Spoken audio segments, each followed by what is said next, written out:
दोस्तों नमस्कार, स्वागत है आप सभी का एक बार फिर से हमारे इस नए वीडियो में।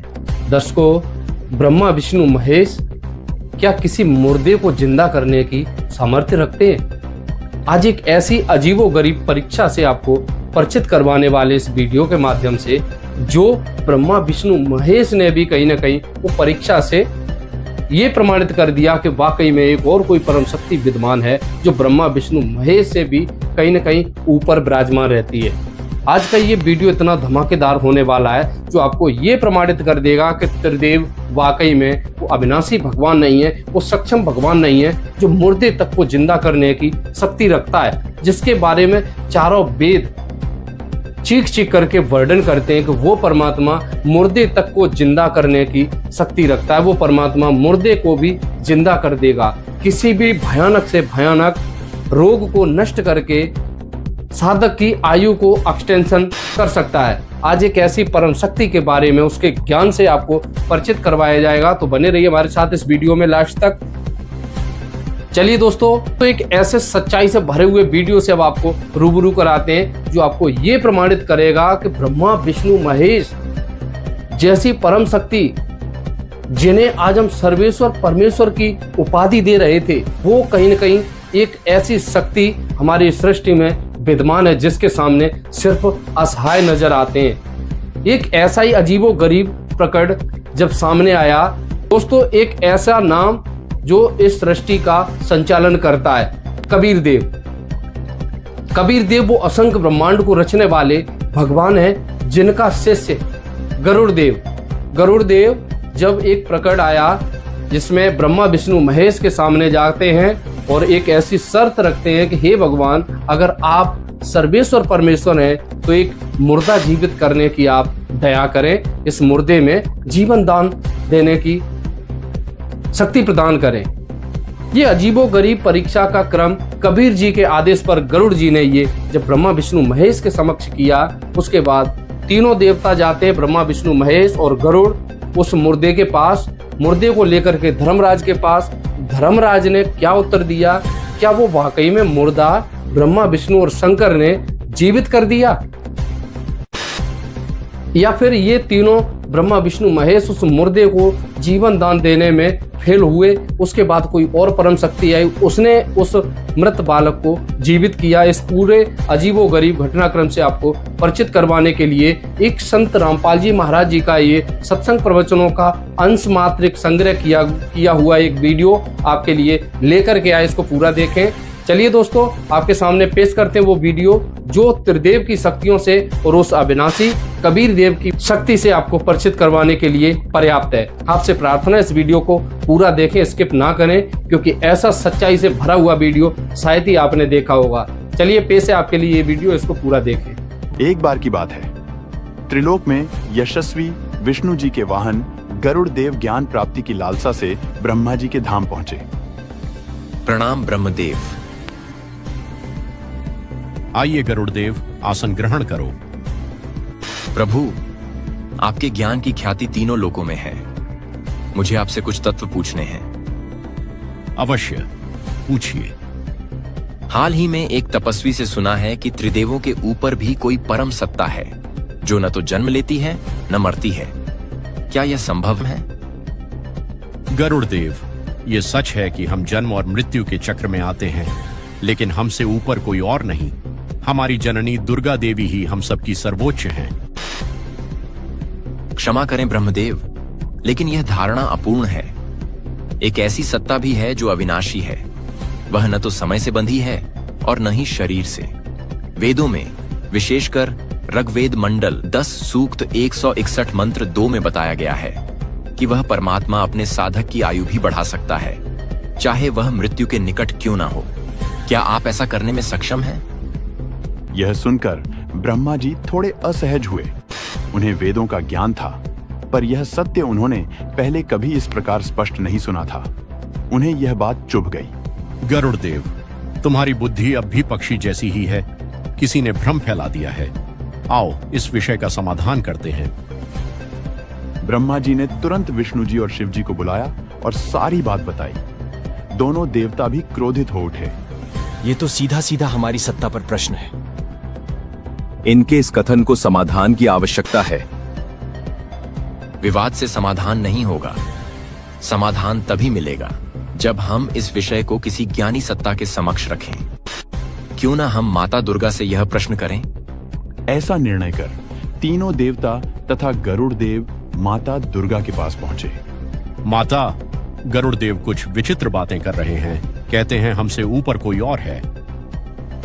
पुत्रों, गरुड़ देव जो कह रहे हैं वो सत्य है। तुम मेरी संतान हो, पर मैं भी उस परम सत्ता की सृष्टि हूँ। वो परमात्मा अजन्मा है, अविनाशी है और सृष्टि के रचयिता है। यह सुनकर त्रिदेव मौन हो गए। फिर भी उनका अहंकार उन्हें सत्य स्वीकारने से रोक रहा था। सभी वहां से चले आते हैं और गरुड़ देव से अपने आप को सर्वसिद्ध साबित करने की अटकलें लगाते हैं। अगर ऐसा कोई परमेश्वर है तो सामने क्यों नहीं आता? क्यों छिपा बैठा है? यह सुनकर गरुड़ देव वहां से चल पड़े और परमेश्वर कबीर साहिब के धाम पहुंचे।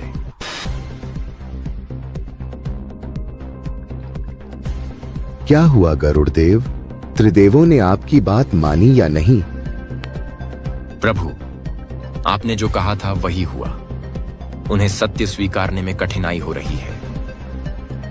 गरुड़ देव, मृत्युलोक में बंग देश में एक ब्राह्मण पुत्र है जिसकी आयु अब अल्प है। वो त्रिदेवों का उपासक है। मैंने उसे पहले ही बताया था कि उसकी मृत्यु निकट है, पर वह मेरी बात नहीं मानता। अब समय है कि त्रिदेव स्वयं देख लें कि वे क्या कर सकते हैं। तुम उस बालक को लेकर त्रिदेवों के पास जाओ और जो भी आगे करना हो वह मुझसे ध्यान द्वारा जान लेना। गरुड़ देव बालक को लेकर त्रिदेवों की सभा में पहुंचे।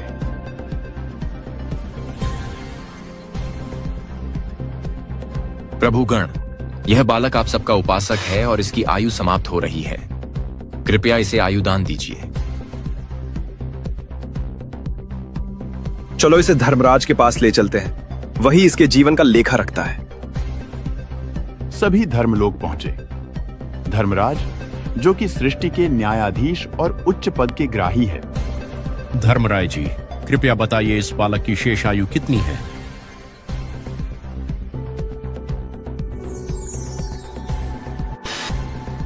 इस बालक की शेष आयु मात्र 3 दिन है।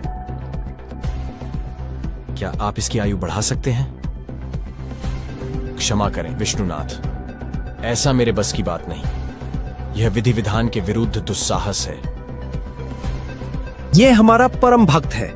क्या आप हमारा इतना भी मान नहीं रख सकते? मैं कुछ नहीं कर सकता। यदि आप में से कोई अपनी आयु में से देना चाहे तो बात अलग है। यह सुनकर सभी देव चुप हो गए। हाँ, कभी कभी पूर्ण शक्ति युक्त परमात्मा की कृपा से किसी की आयु बदल जाती है, पर यह किसी के भी वश की बात नहीं। त्रिदेव असहाय होकर लौट आए। गरुड़ देव, अब यदि आपका परमेश्वर कुछ कर सकता है तो करके दिखाए। अब देखता हूं मेरे परमेश्वर क्या करते हैं। गरुड़ देव ने ध्यान से परमात्मा से पूछा कि आगे क्या करना है। आप अभी बालक को लेकर मानसरोवर झील पर जाओ। वहां श्रवण नामक भक्त मेरी आज्ञा से अमृत रखे हुए है। उसे बालक को देना। मैं वहीं आता हूं। गरुड़ देव मानसरोवर गए। वहां से भक्त से अमृत लाए और बालक को पिलाया।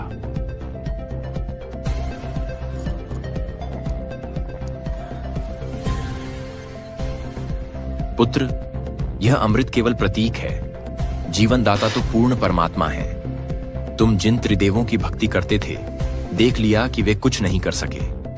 अब यदि सच में जीवन रक्षा चाहिए तो पूर्ण परमात्मा से दीक्षा लो। उसी समय परमेश्वर कबीर साहिब प्रकट हुए। हे प्रभु, मुझे क्षमा करें। मैं आपको पहचान नहीं पाया।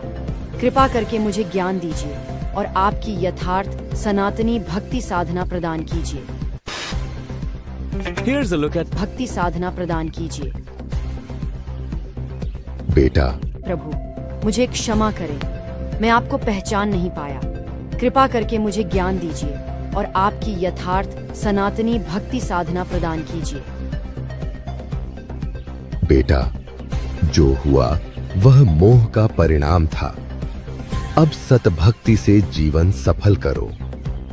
आपकी इस जन्म की ही उम्र नहीं, बल्कि भविष्य के सभी जन्म और मृत्यु इसी भक्ति से टलेंगी। कबीर साहब ने बालक को दीक्षा दी और सतनाम की ताकत बताई। बालक अब त्रिदेवों की पूजा छोड़ पूर्ण परमात्मा की भक्ति में लग गया। बालक को परमेश्वर के धाम में सत भक्ति करते हुए 15 दिन बीत गए। एक दिन गरुड़ देव पुनः बालक को लेकर ब्रह्मा जी के पास गए। ब्राह्मण, यह वही बालक है जो कुछ दिन पहले ही मृत्यु की कगार पर था। अब यह जीवित है, मेरे गुरुदेव के आशीर्वाद से। असंभव, यह बालक वो नहीं हो सकता। इसे तो मर जाना था, कैसे बच गया ये? विष्णु जी और शिव जी भी आ गए। बालक को देखकर सभी आश्चर्यचकित थे। इसे धर्मराज के पास ले चलते हैं। सभी फिर से धर्मराज के पास पहुंचे। बालक के साथ हुए करिश्मे की जांच के लिए धर्मराज से पूछना चाहा। धर्मराज, कृपया बताइए इस बालक की शेष आयु कितनी है? क्या ये वही बालक है? हाँ, यह वही बालक है और आज बिल्कुल स्वस्थ है। क्या आप अब इसकी उम्र बता पाएंगे कि यह कितने दिन और जी पाएगा?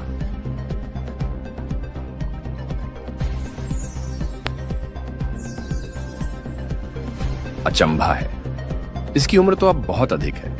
इसका मृत्यु समय अब पास भी नहीं। ऐसा परिवर्तन केवल ऊपर से आदेश आने पर ही होता है। इसमें मेरा या अन्य, जहां तक मेरी समझ है, मां दुर्गा और ब्रह्म ज्योति का भी कोई सहयोग नहीं है, क्योंकि वे स्वयं भी इस कृत्य में असमर्थ हैं। यह सुनकर बालक और गरुड़ देव का विश्वास परमेश्वर में और गहरा हो गया। परंतु वहीं ब्रह्मा, विष्णु और शिव अभी भी अपने मैं को नहीं त्याग पाए और मौन होकर लौट गए।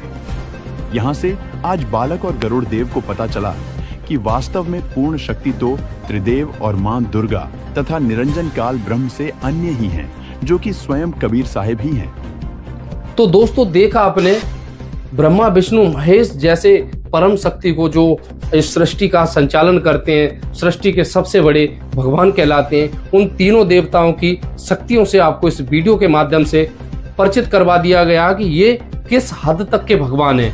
जब बात मुर्दे को जीवन दान देने की आ जाए तो आप समझ सकते हैं ये सिर्फ परमेश्वर के हाथ का काम होता है। ये सिर्फ भगवान की दया का काम होता है। ये सिर्फ परमेश्वर का स्तर का ही काम हो सकता है। और इस परीक्षा में जब ब्रह्मा विष्णु महेश फेल होते हैं और वहां पर कबीर देव भगवान आकर के उस मृत बालक को जीवन दान देते हैं। दोस्तों, ऐसा हमारे वेद, गीता, पवित्र बाइबल, कुरान शरीफ जैसे पवित्र बड़े बड़े सनातनी ग्रंथ प्रमाणित करते हैं कि वो परमात्मा मुर्दे तक को जीवन दान देने की सामर्थ्य रखता है। आपसे प्रार्थना है, संत रामपाल जी महाराज जी के इस तत्व ज्ञान से भरे हुए इस वीडियो को देखने के बाद आपके क्या विचार हैं, कमेंट बॉक्स में हमें जरूर बताएं। और क्या वाकई में कबीर देव जो ऐसे इस सृष्टि में तत्व ज्ञान भरे हुए संदेश को लेकर के संत रामपाल जी महाराज जी को एक ऐसा मसीहा तारणहार संत के रूप में पृथ्वी पर भेज दिए हैं, जो हमारे भगत समाज का उद्धार करने के लिए आए हुए हैं। तो आपसे प्रार्थना है, संत रामपाल जी महाराज जी के दिए गए इस तत्व ज्ञान रूपी संदेश को विस्तार पूर्वक समझने के लिए, जिसने त्रिदेव ब्रह्मा विष्णु महेश जैसी परम शक्तियों का भी कहीं न कहीं खंडन करते हुए एक शास्त्रों से प्रमाणित वीडियो, शास्त्रों से प्रमाणित तत्व ज्ञान रूपी संदेश को भगत समाज को देने का काम किया, उस अविनाशी, उस सनातन परम धाम की जो जानकारी देने वाले तत्वदर्शी संत रामपाल जी महाराज, जो लगातार अपने सत्संग प्रवचनों के माध्यम से इस तत्व ज्ञान रूपी संदेश को आज घर घर भेज रहे हैं, पहुंचा रहे हैं। सोशल मीडिया के माध्यम से आध्यात्मिक ग्रंथों के पुस्तकों को लिख करके जो संत रामपाल जी महाराज एक ऐसा अनोखा ज्ञान समाज में जो पेश कर रहे हैं, उस परम संत के इस तत्व ज्ञान रूपी संदेश को विस्तार पूर्वक समझने के लिए आपसे प्रार्थना करेंगे, YouTube पर जरूर सर्च करें संत रामपाल जी महाराज। चलिए दोस्तों, अध्यात्म से जुड़े हुए तमाम गूढ़ रहस्यों को समझने के लिए YouTube पर संत रामपाल जी महाराज नाम से YouTube चैनल जरूर देखें। चलिए दोस्तों, मिलेंगे फिर कभी किसी ऐसे ही धमाकेदार वीडियो के साथ। तब तक के लिए बने रहिए आप हमारे चैनल के साथ। नमस्कार।